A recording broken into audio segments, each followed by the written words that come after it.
Ma'am, you're the speaker. The words sliced through the clinking glasses and polite laughter like a gunshot in a chapel. Every head in the ballroom turned. The orchestra stopped mid-note. A server froze, still holding a tray of untouched champagne. My mother's wineglass slipped from her fingers, shattering quietly against the marble floor. My sister, Celeste, turned pale, her mouth still slightly open from whatever political anecdote she'd been reciting to a senator 2 tables over. And me? I didn't blink. I stood in the centre of the screen behind them, broadcast in real time from a conference 3 miles away. The Global Intelligence Summit, held at the Capitol Grand Hall. The CIA director himself had just stood up, saluted, and asked that question. Ma'am, you're the speaker? He already knew the answer.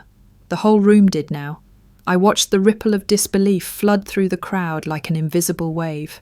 The same people who moments earlier had laughed when my sister introduced me as just a desk worker at Langley were now scrambling to reconcile that image with the one before them, me in a sleek black suit, medals gleaming under the lights, stepping up to the podium.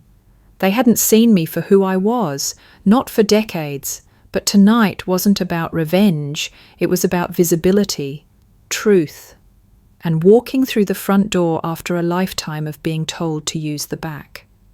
I adjusted the mic, let the silence hold. Then I spoke.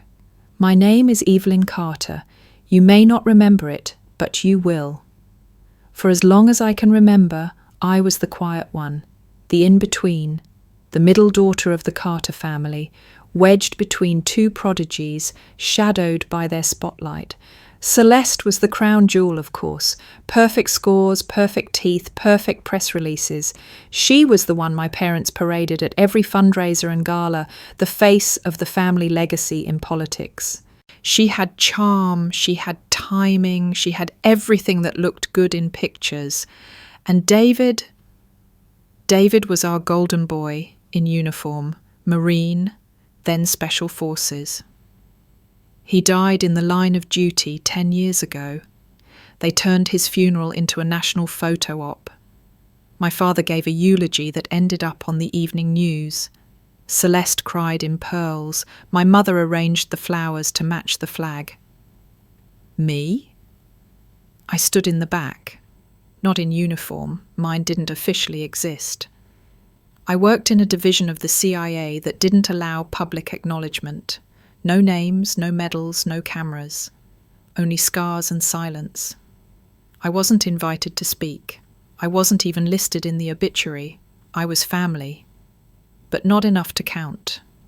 I still remember the first time I told them I'd been recruited. I was 22.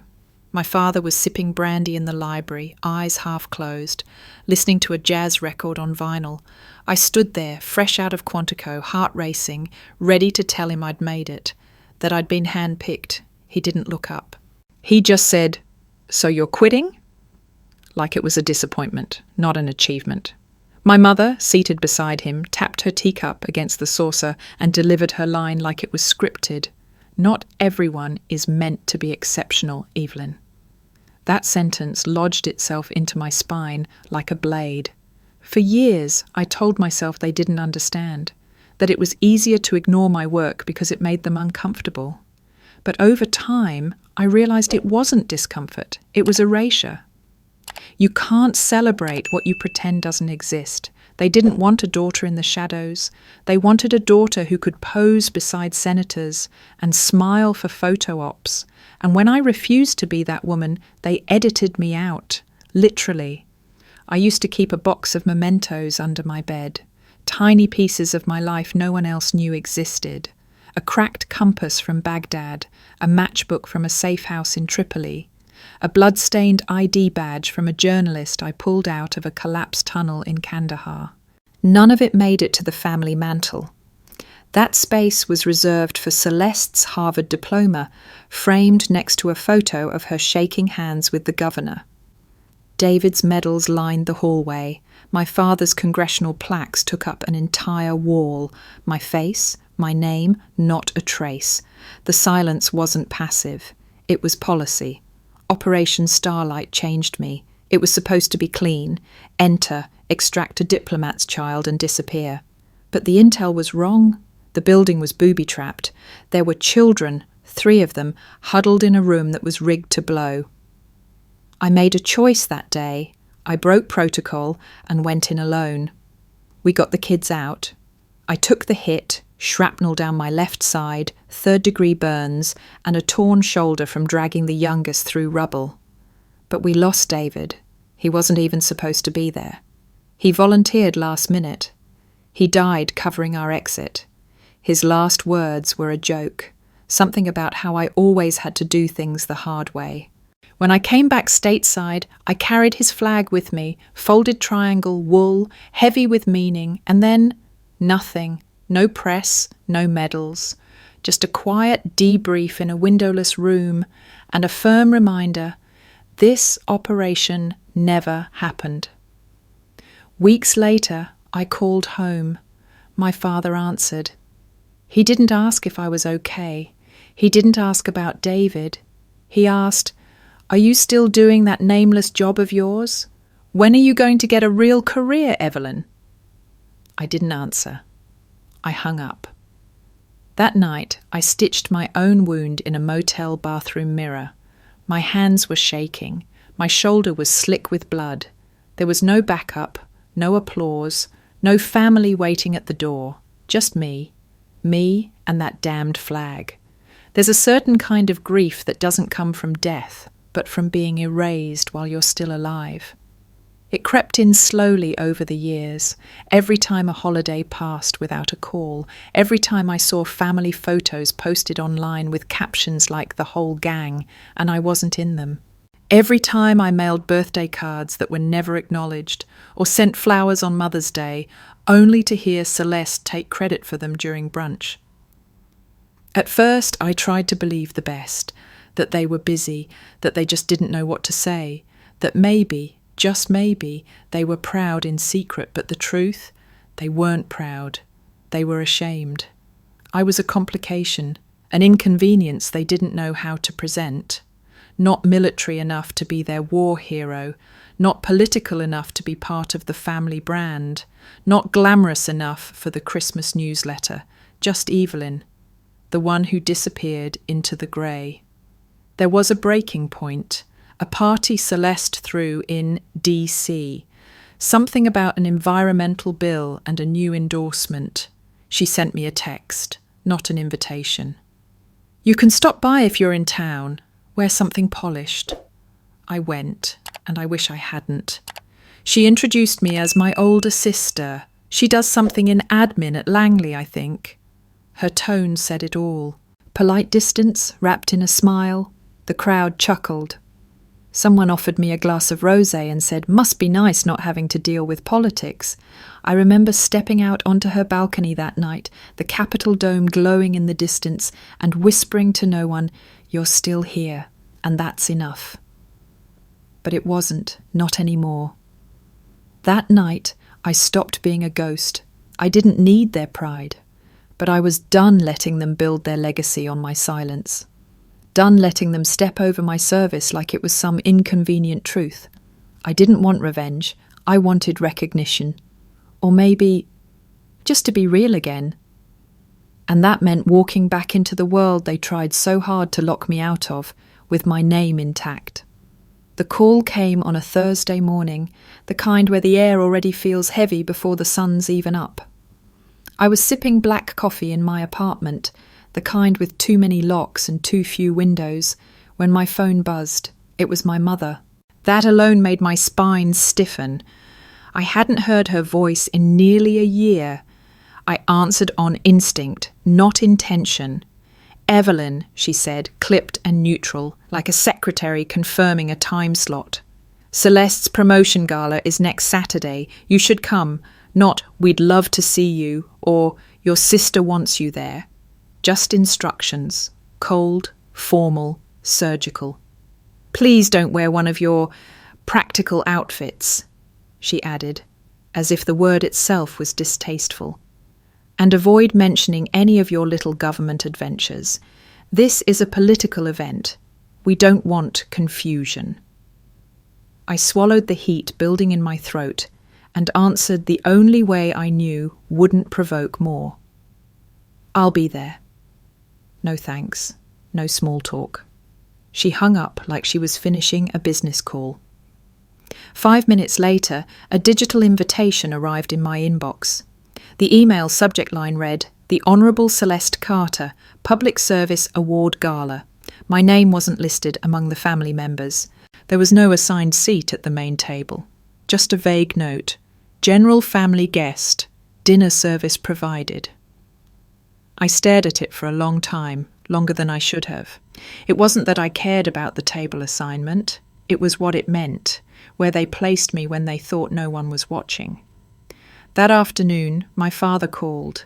He almost never called unless there was an agenda. "Evelyn," he said, voice suddenly warm, too warm. "Good to hear your voice. Listen, do you still have contacts with Senator Blake's people?" I didn't respond. "He's the swing vote on the transportation bill Celeste is championing. It would mean a lot to the family if we could smooth things out. Just a call. That's all we ask." That's all. Just call in a favour from a man I once pulled out of a convoy ambush in Aleppo while they were hosting cocktail fundraisers in Georgetown. I told him I'd see what I could do. I lied. Again. 3 days later, another call came. This time, it was Celeste. Her voice was saccharine, rehearsed, like she was smiling in front of someone important. "Evelyn, just checking in," she said too brightly. "Heard you're coming, that's good." Mom's relieved. I didn't answer right away. She filled the silence. "I know we don't always see eye to eye, but this night is really important to me, to the family. Just, please don't make it awkward, okay?" "Awkward?" I asked, calmly. "You know what I mean," she said, softer now. "There'll be press, funders, cabinet members. I just need everything to go smoothly." I could hear the tremble behind her words, the way she tiptoed around the real fear that I might do something to remind people I existed. "I'm not here to embarrass you, Celeste," I said, "but I also won't disappear just because you'd prefer I did." There was a pause. She exhaled, tight and low. "I'm not the enemy here, Evelyn." "Then stop acting like one." She hung up. That evening I opened the drawer where I kept the flag, the one from David's coffin, folded precisely, still wrapped in the same cloth I carried it home in. I hadn't touched it in months, maybe years, but something about that call, about all of it, made me realize this night wouldn't just be another humiliation to swallow. This time, I wasn't showing up to fade into a corner. I was done apologizing for surviving what they never had the courage to face. Done making myself small to protect their illusions. Let them have their tables, their headlines, their curated family smiles. I had my own story now, and I was ready to speak. I arrived early, though I wasn't expected to. The invitation said 6. I came at 5:30, out of habit. Years in intelligence taught me to survey the field before stepping into it. But this wasn't a war zone, it was my childhood home, or what was left of it. The brick facade looked the same, but the warmth was long gone. As instructed, I didn't use the front door. The side entrance near the kitchen was propped open with a brick. I stepped in and was greeted not by a smile or a hello, but by the scent of lobster puffs and lemon polish. A server glanced at me, mistaking me for catering. I didn't correct him. In the kitchen stood my mother, Margaret Carter, immaculate as always, in a navy cashmere dress and pearls that never moved, even when she did. She turned, saw me, and nodded without a hint of affection. "Good," she said. "You're here." Not how was your drive or it's good to see you, just that. An inventory check. "Place your gift on the side table near the stairs," she continued, already moving to adjust a tray of hors d'oeuvres. "And please don't draw attention before the speeches. Celeste's team has worked very hard on this." "I'll be invisible," I said, more truth than sarcasm. She didn't hear me, or pretended not to. I stepped out into the main room. The house shimmered with money and influence, chandeliers glowing, polished floors reflecting heels and handshakes. Laughter floated through the air like perfume. My father stood near the fireplace, drink in hand, talking with a state representative. He saw me, offered a polite nod, one he might have given a distant colleague, not his daughter. Then I saw her.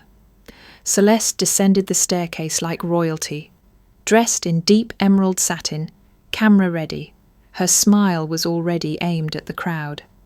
"Oh, there you are," she called across the room, gesturing toward me like she was introducing a minor character in a play. "Everyone, this is my sister Evelyn. She works for the government. Some sort of desk role at Langley, I think." Laughter followed, gentle but sharpened by tone. I smiled, tight, practiced, the kind of smile that hides bullet wounds and broken ribs. Because this wasn't new, this was just another mission. Except this time, I wasn't here to survive it. I slipped away from the crowd after the second glass of champagne I didn't drink. I didn't belong there, never had. I wandered down the hallway toward the rear terrace, hoping for air or escape. And that's when I saw it. The flag, David's flag, the one folded with military precision after they lowered him into the ground, the one I had carried across continents, kept pressed against my ribs through grief and nightmares. It sat crumpled on the floor beside the terrace door, wedged under it like a makeshift doorstop.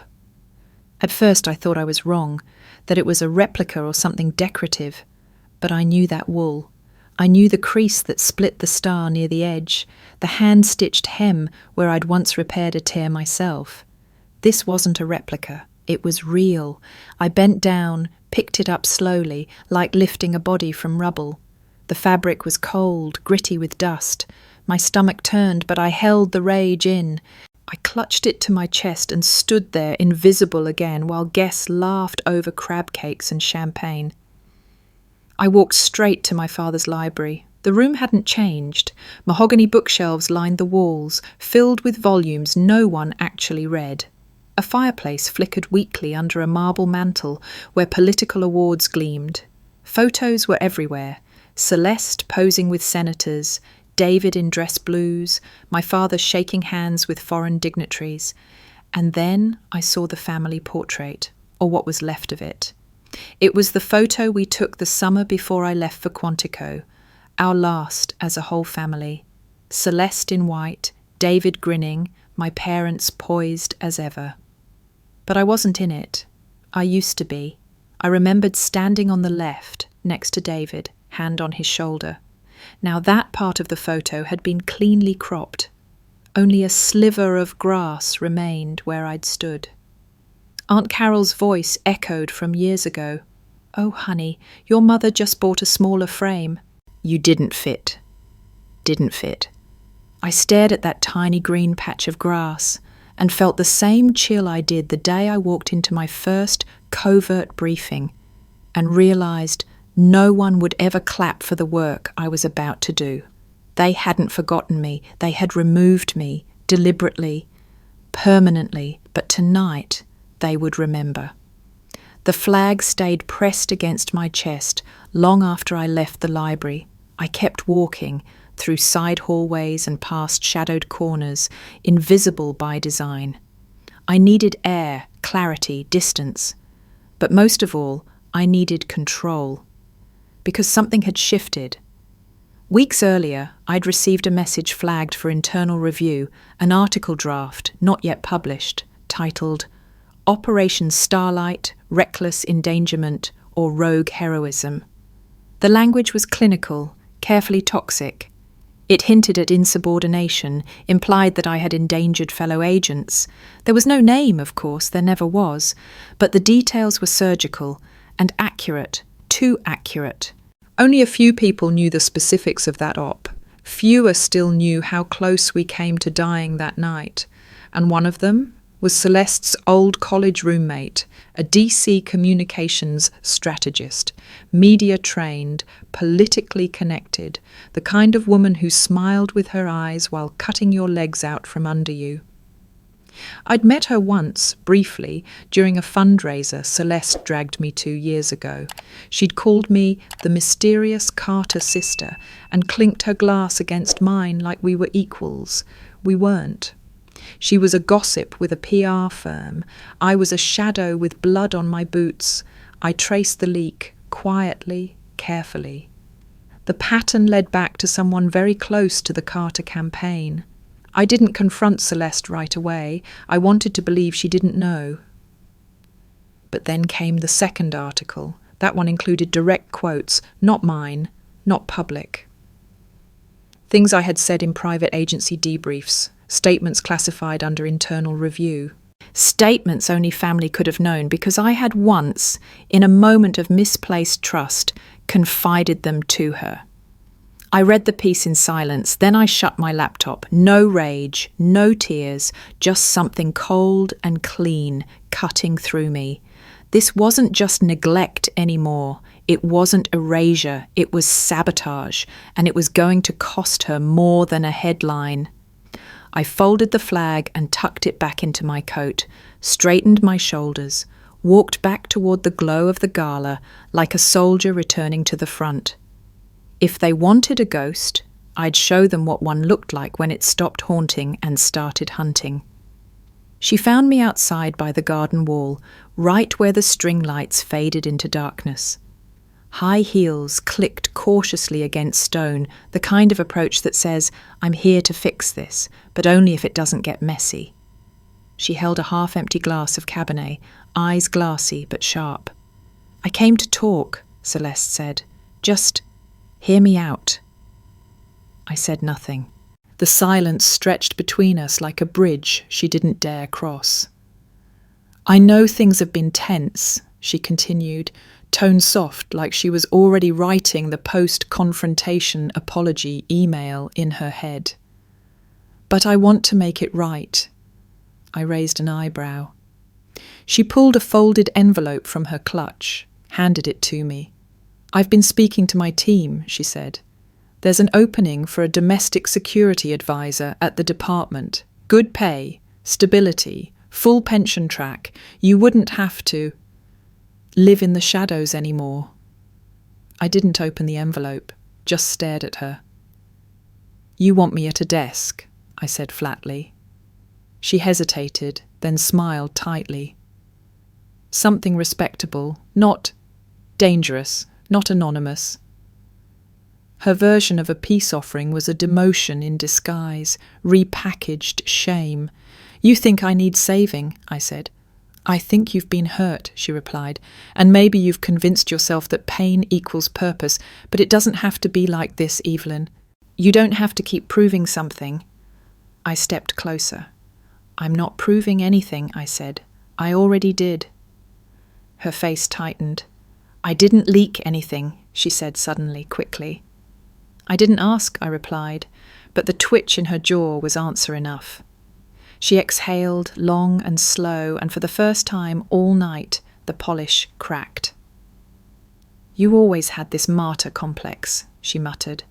Like silence made you noble, but the truth is you disappeared because it was easier than failing in the open. My voice was calm, too calm. And you clung to visibility like it made you real, like applause meant worth. She flinched, just slightly, then turned. If you don't want the job, don't blame me, she said. I don't, I replied. I blame myself for ever expecting you to see me. She walked off without another word, disappearing into the hum of power and curated legacy, and I stood there holding her envelope like a loaded weapon. I didn't want her job. I wanted something far more dangerous. I wanted the truth, and I was done asking permission to tell it. The next morning I received the call. Unknown number, encrypted line. I answered without hesitation. Carter, I said, voice clear. Ms. Carter, a woman replied, clipped, professional. "This is Deputy Director Lynn from the agency. We'd like you to speak at the Global Intelligence Summit next week. Closed session." Then, the keynote. I paused. Not because I was surprised. It had been building, quietly, since the declassified mention of Operation Starlight in last quarter's internal review. Whispers had started. Quiet respect. The kind that doesn't show up on plaques, but shifts the room when you walk in. "You're sure?" I asked. "Positive," she said. "The director himself requested you. He said it's time your story was heard. You'd be representing those who never get podiums." I swallowed the lump in my throat. "I'll be there." That night, while Celeste posted polished rehearsal videos of her upcoming speech, "Public service is a family tradition," I sat on the floor of my apartment with three things: my suit, my notes, and David's flag. I didn't need revenge. I didn't need her ruined. I needed the space to speak without being edited, without being cropped from the frame. The irony wasn't lost on me. Celeste was hosting her gala at the exact time the Intelligence Summit would begin, just 3 miles apart. Her audience, donors, lobbyists, reporters, mine, ambassadors, intelligence chiefs, war zone medics, and Black Ops veterans who still couldn't list their missions on a resume. The contrast was almost poetic. 2 sisters, 2 stages, one clinging to applause, the other about to take a microphone for the first time in her life. I didn't tell anyone, didn't post, didn't warn. Let them laugh one more time. Let them introduce me as the paper pusher from Langley. They'd find out soon enough. When the director stood up and asked on global broadcast, "Ma'am, you're the speaker," and the whole room turned, and the silence hit like thunder, because ghosts don't stay buried forever. Some of us come back with a voice. Celeste took the stage at exactly 7:03 p.m, right on schedule. Her emerald gown shimmered under the chandeliers, her hair pulled into a flawless twist, every movement designed to signal poise and power. The crowd leaned in with instinctive reverence. Politicians, donors, old money elites, they all watched her like she was already halfway to the Senate. "Good evening," she began, voice smooth, perfectly measured. "Tonight is not just about me. It's about legacy, service, family." Applause followed, warm and immediate. Cameras flashed. My mother sat front and centre, hands clasped with pride, so carefully arranged it could have been sculpted. My father, in his tuxedo and senator's cufflinks, watched like a director overseeing his final act. I stood unnoticed in the far back corner, near a server station, black suit, no name tag, no seat, invisible the way they preferred me. Celeste continued, "I was raised in a home where public service wasn't a choice. It was a birthright. My father, a statesman, my mother, the spine of our family, my late brother, a soldier." She paused, just enough to let the room murmur in respectful silence. "And yes, even my sister, who works quietly behind the scenes in a government role that, well, no one really talks about." Polite laughter rippled again. She smiled like she'd just performed a gracious favour, acknowledging the inconvenient presence of a sibling no one quite knew what to do with. And that's when it happened. The screens behind her, tall LED panels rotating soft focus family photos, flickered once. Then again. Then the image changed, no warning. Gone were the childhood beach photos and charity headshots. Now on every screen in the ballroom appeared the seal of the Central Intelligence Agency. The audience stilled, unsure whether it was part of the presentation. Then a new image came. Me. Not the Evelyn they remembered in loose sweaters and muted heels, but a photo from just moments ago, taken at the Intelligence Summit. I was standing behind a podium flanked by brass and stars, medals clipped to my lapel, the CIA director at my side, Gasps rippled like wind through tall grass. Celeste froze mid-sentence. The feed had gone live. I didn't set it up. I didn't need to. The director had arranged it himself.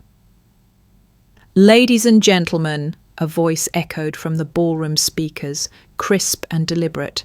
"We now go live to the keynote speaker at the Global Intelligence Summit, Agent Evelyn Carter." All heads turned. Celeste didn't move. Neither did my parents. No one said a word. And then came the sentence that cracked the silence in two. "Ma'am, you're the speaker?" The lights in the ballroom dimmed slightly as the live broadcast from the Intelligence Summit took over the screens. At the podium, I adjusted the microphone with steady hands. The room on my side, a cavernous chamber filled with agents, generals, and operatives in suits and scars, was silent, reverent. But I wasn't speaking to them. I was speaking to the ones who had tried for years to pretend I was invisible. I glanced briefly at the camera lens, knowing exactly where the signal was going, knowing exactly who was watching. "My name is Evelyn Carter," I began. "For 20 years I served in silence, missions with no names, sacrifices without medals. I operated in shadows so others could live in the light. I could see the ballroom audience on the split screen behind the camera, faces frozen, my mother's lips pressed so tightly they disappeared. My father stared at the floor. Celeste hadn't moved. I was taught that service meant humility, that doing the hard thing quietly was nobler than asking to be seen. I paused, just for a beat. But humility is not the same as erasure. Silence is not the same as shame. A murmur moved through the crowd behind me. In the Gala hall, someone knocked over a wine glass. No one noticed. For years, I watched others build careers on applause while I collected scars no one would see. I buried friends. I carried flags. I stitched my own wounds in motel bathrooms while the people who claimed to love me posted family portraits I'd been cropped out of. I let that sit there. I wanted them to feel it, not just hear it. I don't tell this story for vengeance. I don't need apologies. What I need, what I demand, is recognition. For every silent operative, every unseen protector, every woman told to make herself small so others could shine brighter. I closed the folder in front of me. Tonight, I step into the light not because I crave it, but because I earned it. Applause erupted in the summit hall, loud, rising, unfiltered. But I didn't hear it. My eyes were on the silent ballroom. Celeste stood like stone, her mouth open, but no words came. I didn't smile. I didn't smirk. I simply existed, fully, undeniably, and at last, on my terms. And then I finished with a single line, meant only for them. "You didn't forget me. You removed me, but I'm still here, and now you'll remember." I didn't hear from them that night. No calls, no messages, just silence, curiously louder than anything I'd said on stage. 3 days later, I returned to the house in PTOAC one last time, not for closure, not for revenge, for the flag. It was raining, soft and steady, the kind of grey drizzle that blurred the edges of everything. I wore my field jacket, creased, weathered, mine. No makeup, no mask. When I walked in, they were all there. My mother in her usual chair, fingers laced tight on her lap. My father standing, arms folded, like a man still trying to control a narrative already lost. And Celeste, crumpled on the armrest, mascara smudged, her polish cracked. They'd seen the broadcast. They'd heard every word, but none of them looked at me like they understood it. Not yet. My father broke first. "You destroyed everything," he said. His voice was low, flat. "No," I replied. "You did. I just turned on the lights." My mother shifted, her lips parted. Evelyn, I didn't know. I looked at her, not cruelly, not kindly, just clearly. You didn't want to know. I stepped toward the table, where someone had folded David's flag again, too tightly, wrong corners. I fixed it with care, like I'd done 100 times before. You didn't protect her, I said, not looking at Celeste. You enabled her. You let her weaponize silence. That's not strength, that's cowardice in pearls. Celeste's head dropped. Her voice cracked. I didn't mean to hurt you. I don't hate you, I said, but I can't have you in my life. I placed the house key on the table, cold, final. This is the last time I'll be here. And I walked out. The marble floor echoed with each step like it was releasing ghosts with every footfall. I didn't look back. Outside, the rain touched my face like grace. Freedom didn't feel loud or triumphant. It felt quiet. But for the first time in my life, I didn't feel like I was leaving home. I felt like I was walking toward one. I moved into the cabin in the Blue Ridge 2 months later. No signal, no noise, no one calling me by the wrong title. The porch faced east, where the sun arrived like a promise, and every evening smelled like pine, ash, and the freedom of being forgotten by the wrong people. I didn't vanish, I just chose a new kind of visibility. The agency offered me a new role, stateside, training and mentoring the next wave of operatives, women like me, hungry and quiet, brilliant in ways the world didn't know how to applaud. I taught them how to move unseen, how to survive without glory, but also how not to disappear, how to hold the line without losing themselves to it. Some days they'd ask me about the old days, about Operation Starlight, about what it felt like to be erased. And I'd tell them the truth, not the sanitized version, but the one with silence, betrayal, and the long road back to a voice. I'd tell them what no one told me, that you can lose everything and still walk away with your name, that sometimes survival is louder than applause. I kept David's flag in a wooden box by the fire, not as a symbol of death anymore, but as a reminder of choices made under fire, his and mine. When I couldn't sleep, I'd unfold it gently, let the wool rest across my knees like a memory I was finally strong enough to hold without breaking. One morning a letter arrived. No return address, but the handwriting was unmistakable. Celeste's, just 1 page, folded twice. Inside was a transfer order. She was leaving DC voluntarily. No press release, no speech. At the bottom she wrote, I'm learning to find my own light. Thank you for showing me the dark. I didn't cry, I didn't smile. I folded the letter quietly and tucked it into the back of a journal I no longer needed to write in. Peace, I realized, doesn't always arrive with answers. Sometimes it's just the absence of needing to ask them anymore. Sometimes I wonder what my younger self would think if she saw me now.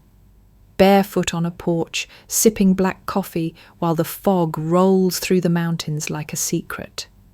No spotlight, no cameras, just quiet. She'd probably think I gave up. And then she'd see the burn scars on my shoulder, the stack of handwritten letters from new recruits thanking me for telling the truth, the folded flag on the mantel, not as a relic, but as a badge of clarity, and maybe, just maybe, she'd understand. I didn't walk away from the fight. I just stopped fighting for a seat at a table I never wanted to sit at in the first place. One night I recorded a story, not for an audience, not for the agency, just for the archive. A file labelled Carter, Evelyn, Personal Debrief, Unclassified. I spoke plainly. No edits, no code names. I told the whole thing. From the back door of my mother's house to the stage where they finally said my name out loud. And when I finished, I didn't save it for the world. I saved it for the one girl who would stumble across it years from now, the one being told to sit still, smile small, stay quiet, the one whose bravery wouldn't fit in a frame. I want her to know that survival is a form of success, that quiet does not mean weak, and that you don't need permission to matter.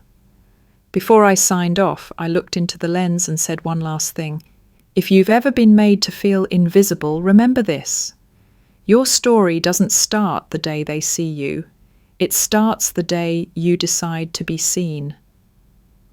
Then I shut the laptop, let the screen fade to black, and stepped outside. The wind carried pine and silence. The moonlight touched my scars like old friends. And for the first time in decades, I didn't feel like I was waiting to be called on. I had already spoken, and the world had listened.